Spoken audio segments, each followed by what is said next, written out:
कहा जाता है कि विकास बहुत जरूरी है। अगर हम बात करें भभुआ विधानसभा क्षेत्र के, और वैसे शख्स मेरे साथ मौजूद हैं जो शुरू से ही विधायक रहे न रहे, वो समाज हो या समाज का उत्थान की बात हो, वो करते आ रहे हैं। वो परिचय के मोहताज नहीं है।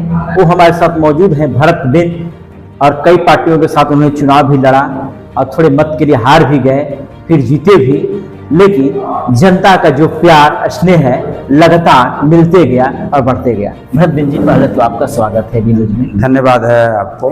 आपको लोग विकास पुरुष के नाम से जानते हैं कि अगर भरत बिंद अगर पहुंच गए जिस इलाके में, उस इलाके में कहीं ना कहीं कुछ भरत बिंद करके वापस आ जाएंगे। इतना विश्वास क्यों है जनता का आपके ऊपर? देखें, मैं आज माननीय विधायक हूँ। जब हम विधायक नहीं थे तब भी कोई भी जनता का काम आता था, हम उनके साथ खड़े होते थे और जो जेन्युइन काम था हम कराते। चाहे वो भभुआ विधानसभा का काम हो, चैनपुर विधानसभा का काम हो, मोहनिया विधानसभा का काम हो, रामगढ़ विधानसभा का काम हो, कोई काम संबंधित यहाँ भभुआ का हो तो उसको हम करते हैं। चाहे वो अस्पताल का काम हो, बिजली का काम हो, सड़क का काम हो या अन्य कोई भी काम हो, जो लोग मेरे पास आता है, जब मेरे कानों में आवाज़ आती है या सामने बैठकर मुझसे बात करते हैं तो मैं यथासंभव प्रयास करता हूं कि नहीं, उनका काम। आप जिस जाति वर्ग से बिलोंग करते हैं, जब आप विधायक पहली बार जब बने थे आरजेडी से, तो लोगों के मन में ये था कि जो भरत बिंद जी जो हैं सिर्फ अपने ही समाज के वो विकास करेंगे, बल्कि अन्य समाज का विकास नहीं करेंगे। लेकिन आपने ऐसे विपक्षों को तमाचा मारते हुए ऐसा आपने कार्य किया, लास्ट में अंत में आपको जो है बीजेपी का दामन थामना पड़ा। ऐसी कौन सी परिस्थिति, ऐसी कौन सी नौबत आ गई थी कि क्या सरकार आरजेडी के दबाव में थे या किसी तरह का दबाव में थे, फिर आरजेडी का दामन थामा? नहीं, देखें, आरजेडी में मैं गया, आरजेडी से मैंने चुनाव लड़ा और सब कुछ हम चुनाव में जीत भी हासिल के, अच्छे मार्जिन से मैंने चुनाव जीता, ठीक ठाक चलता रहा। लेकिन हम पहले 2002 से पहले जो हम बीजेपी में थे, हमारी राजनीतिक शुरुआत जो है बीजेपी से है। स्वर्गीय लालमणि चौबे जी जब जनसंघ में चुनाव लड़े थे उस समय से हम साथ में थे, और फिर आरजेडी से मैं चुनाव लड़ा, आरजेडी से चुनाव जीता।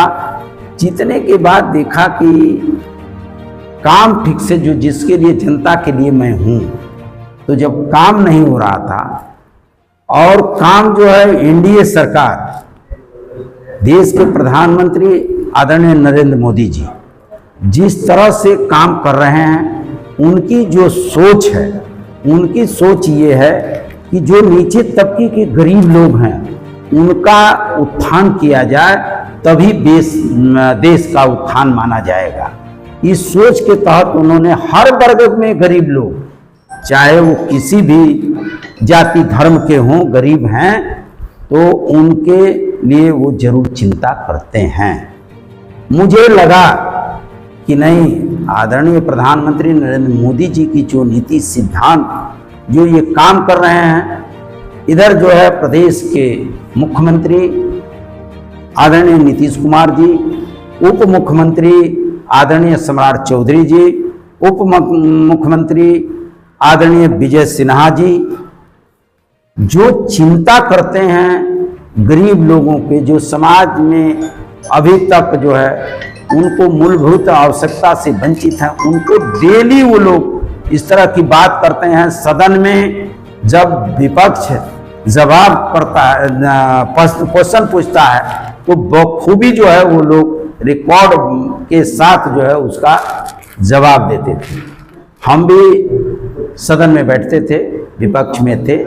हमें लगा कि नहीं, अब हमको जो है जो नीति एनडीए की चल रही है उसमें भी हमें शामिल होके जनता का हमको काम कराना चाहिए। जिस तरह आपने कहा कि हमारी शुरुआत जो है बीजेपी से हुई थी, अब बीच में आप इधर उधर चले गए, लेकिन एक तरह अगर हम बात करें कि राष्ट्रीय स्तर पर एक मामला यह रहा है कि प्रधानमंत्री के मां को विपक्ष द्वारा गालियां दी जा रहा है, ये कहाँ तक सच? देखें, ये काम बहुत घृणित लोग किया है, शब्द बहुत घृणित है।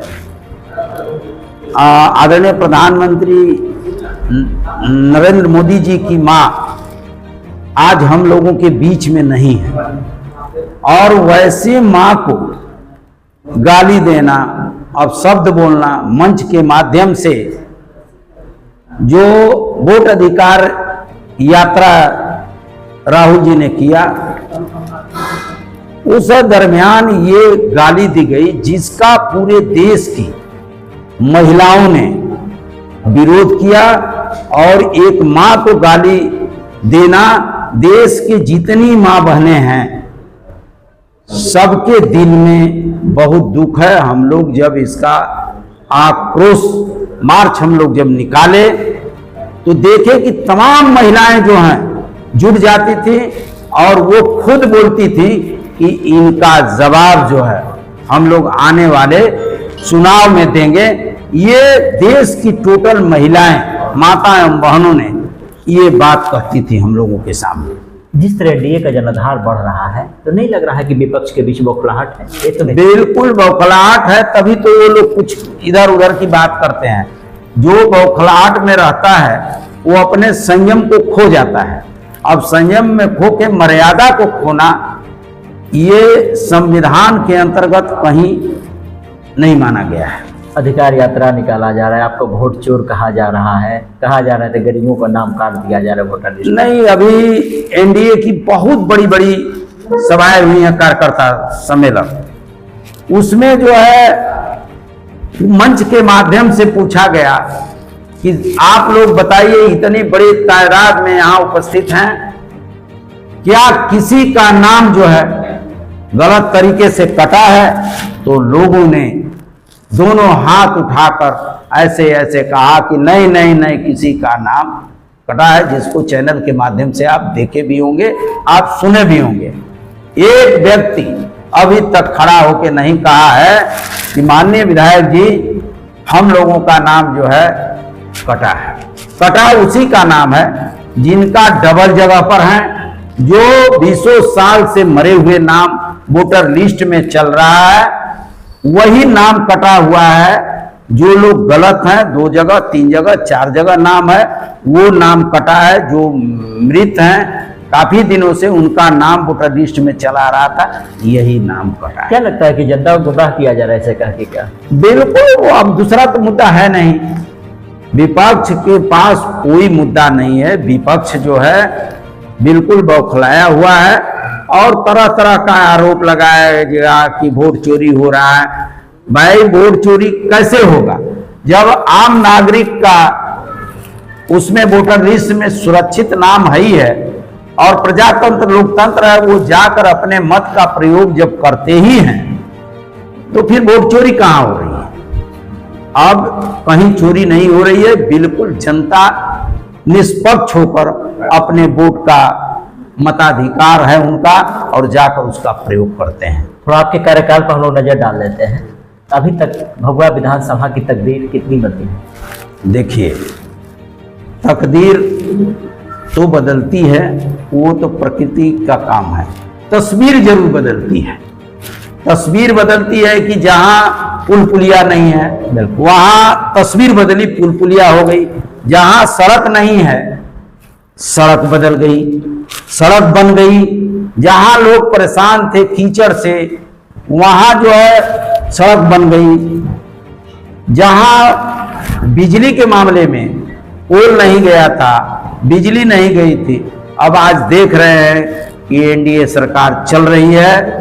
चाहे शिक्षा के मामले में, चाहे स्वास्थ्य के मामले में, चाहे सड़क के मामले में, चाहे बिजली के मामले में, बिल्कुल आत्मनिर्भर हो रही है। जहां 2-4-10 घंटे बिजली नहीं मिला करती थी, आज जो है 24 घंटा बिजली मिल रही है। लोग बिल्कुल बिजली से खुशहाल हैं।